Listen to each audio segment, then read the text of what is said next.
고령화와 농어촌 인구 감소로 심각한 일손 부족에 시달리는 농어촌. 그리고 그 빈자리를 채우고 있는 2만여 명의 외국인 근로자. 하지만 그들은 농장 한 귀퉁이 컨테이너에서 월 280시간이 넘는 장시간 노동에 시달리며 빈번한 인권 침해를 당하고 있습니다. 그들의 열악한 처우가 알려지며 세계적 인권단체인 국제 앰네스티는 우리 정부에 심각한 경고를 전하기도 했습니다. 이 상황을 인신매매 상황으로 규정하고 있습니다.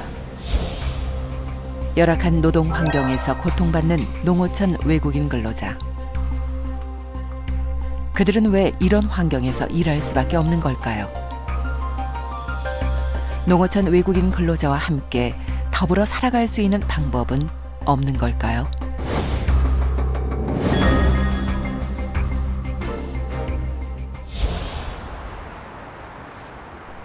지난해 10월 전 세계적인 인권운동 단체인 국제 앰네스티에선 국내 농어촌 외국인 근로자의 노동 환경에 관한 보고서를 내놓았습니다. 하나는 이제 노동 시간과 급여에 대한 부분, 이것들이 너무 과도하게 노동 시간이 이제 되고 있고 휴식은 없고, 거기에 비해서 임금은 근무 시간 외에 수당은 주지 않고 임금 체불이 되는 경우도 많이 있었고요. 또 한 부분은 이 사람들에 대한 대우로서 이제 폭행이나 폭언 아니면은 강제 노동을 시킨다든지 협박 같은 그런 것들이 많이 행해져 있었습니다. 2년 동안 이뤄진 조사 결과는 처참했습니다. 외국인 근로자들은 월 280시간이 넘는 강도 높은 노동을 해야 했고 임금은 최저임금에도 미치지 못했습니다. 게다가 심각한 인권 유린까지 당하고 있었습니다. 국제법상 인신매매란 것이 허위 계약에 따른 이제 노동 착취, 그리고 그런 노동 착취에서 벗어나기 위해서 이 사람이 자유의 의지로 사업장을 이동할 수 없는 경우에 인신매매라고 하거든요. 그런 상황에 지금 이 농축산업에 종사하는 이주 노동자들이 대상이 된다고 볼 수 있어서 저희는 지금 이 상황을 인신매매 상황으로 규정하고 있습니다. 고용허가제가 시행되면서 농어촌의 심각한 인력난을 해소해줬던 외국인 근로자들. 외국인 근로자와 함께 온 지 벌써 12년. 왜 아직까지도 이런 상황들이 벌어지고 있는 걸까요? 3년 전 한국을 찾은 캄보디아 출신의 바냐 씨. 한창 자신을 꾸미고 즐겨야 할 나이인 23살. 자신보다는 가족의 생계를 선택한 그녀는 일산의 한 농장에서 한국에서의 삶을 시작했습니다. 6시부터 6시까지 매일매일 상추하고 토마토하고 수박하고 멜론하고 딸기까지 농장 일해요.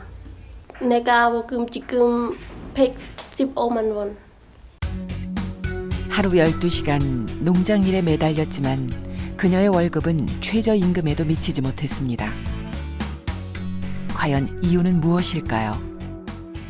근로기준법 63조에 이거는 어느 나라 사람이나 우리나라 사람도 마찬가지인데 농축산업에 이제 근무하는 노동자들에 대해서는 시간에 대한 제한이 없다. 그러니까 휴식에 대한 그런 규정이 전혀 적용되지 않는다라는 법이 있습니다. 그 법을 그 조항을 폐지시켜 줄 것을 저희가 요구하고 있습니다.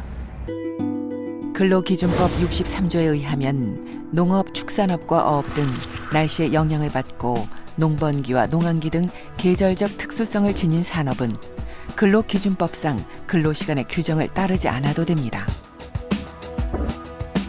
겨울이라는 농한기가 있기 때문에 농번기인 봄, 여름엔 조금 더 일할 수 있다는 이야기인데요. 여기엔 한 가지 맹점이 있습니다.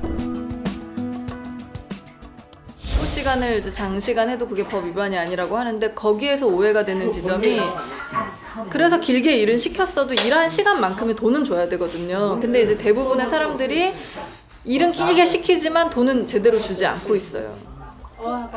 적은 월급보다 더 심각한 건 과도한 기숙사비였습니다.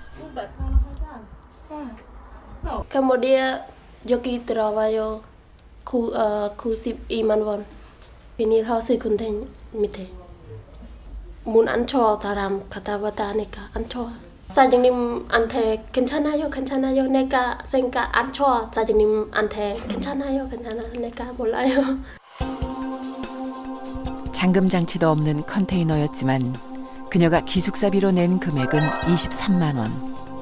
4명이 함께 생활했던 그녀의 컨테이너는 한 달 월세가 92만 원인 호화로운 방이었던 겁니다. 어떻게 이런 일이 가능한 걸까요?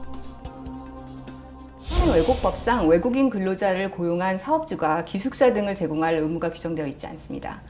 농어촌 외국인 근로자의 주거 환경과 인권 침해 사례가 속속 알려지기 시작하며 최근엔 그들의 처우를 개선하기 위한 움직임도 조금씩 시작되고 있습니다. 정부는 지난 10월 외국인 근로자 실태 조사를 시행했고 그 결과를 토대로 제도 개선 방안을 내놓았습니다. 사업장에 대한 지도 점검을 강화하고 사업주 대상으로 시행되고 있는 외국인 고용관리 교육도 강화를 해서 외국인 근로자들의 근로조건 보호를 위해서 더욱 노력할 예정입니다. 근로자 대부분이 농업에 익숙치 않은 20, 30대의 젊은 층이다 보니 산업재해 위험도 늘 따라다니는데요. 하지만 이들 대부분은 산업재해 보상 보험법의 보호를 받지 못하고 있습니다.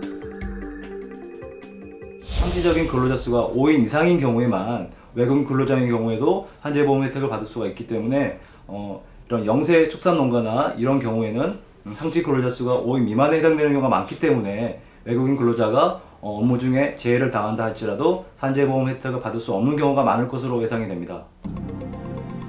외국인 근로자와 함께 해온 제조업과는 달리 그들을 받아들인 지 10년 남짓 된 농어촌의 경우 외국인 근로자의 처우에 대한 인식도 노동자를 고용해본 경험도 적어 시행착오가 일어나고 있는 겁니다.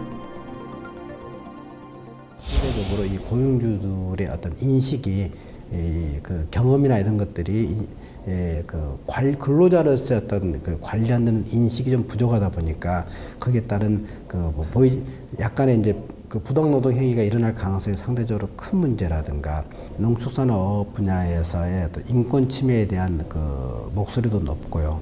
또 관리 어려움 이런 것들이 있으면 2013년 국가인권위원회의 조사에 따르면 농어촌 외국인 근로자의 의료보험 가입률은 27.3%에 불과합니다. 즉 70%가 넘는 외국인 근로자는 병원비 걱정에 아파도 마음 놓고 병원을 찾을 수 없다는 이야기인데요. 서울 가리봉동에 위치한 외국인 근로자 전용 의원. 이곳에선 의료보험에 가입하지 않아 막대한 병원비를 감당해야 했던 외국인 근로자를 위해 무료로 진료를 펼치고 있습니다. 병원에 한번 가지 못하고 죽은 사람들 장례나 치러주는 것이 무슨 의미가 있을까 해서 사각지대에 방치되어 있는 외국인들의 생명을 살려보자 해서 십시일반으로 이제 정성을 모아서 이 병원이 10년째 유지되고 지금 발전하고 있습니다. 병원에 가지 못해 목숨을 잃는 외국인 근로자의 안타까운 상황을 마냥 지켜볼 수 없어 세운 외국인 근로자 전용 의원. 현재 하루 70여 명의 외국인이 찾고 있고 지난 10년간 이곳을 다녀간 외국인만 45만 명이 넘습니다. 축산업에 종사하는 외국인 노동자들의 경우 의료 혜택을 받지 못하거나 또 의료보험이 없는 이들이 종종 저희 병원을 찾아오고 있는 모습 보게 됩니다. 최근 서울, 울산, 대전 등 전국 각지에서 외국인 근로자에게 무료 진료를 펼치는 병원들이 생겨나고 있습니다. 의료 혜택은 인간이 누려야 할 가장 기본적인 권리라는 것에 대한 공감이 확산되고 있는 겁니다. 젊은 사람들이 떠난 농촌의 빈자리를 외국인 근로자들이 채우기 시작한 지 벌써 12년. 하지만 계속되는 부당 노동 행위와 인권 침해로 그들의 처우는 여전히 제자리 걸음 상태입니다. 그들에게 좀 더 나은 근무 환경을 제공할 수 있는 방법은 없는 걸까요? 그러면 고용주가 사와 근로자의 개개인으로 개입이 돼 있는데 가령 그게 그 공공기관이 가령 그 인력들을 관리를 하면서 필요한 분야에 데려가서 일을 시켜주고 저녁에 퇴근시켜주는 이런 것도 우리가 생각해 볼 수가 있고요. 최근 국제 엠네스티는 물론이고 국내 노동자 단체들까지 앞세 농어촌 외국인 근로자들의 근로 환경 개선에 대한 목소리를 내기 시작했습니다. 이와 더불어 직접 외국인 노동자와 함께 손발을 맞춰 일하고 있는 생산자 300명 역시 그들의 인권과 노동권을 지지하는 선언을 했습니다. 사장님인 농민들이 직원인 외국인 근로자를 대신해 제도 개선을 요구한 겁니다.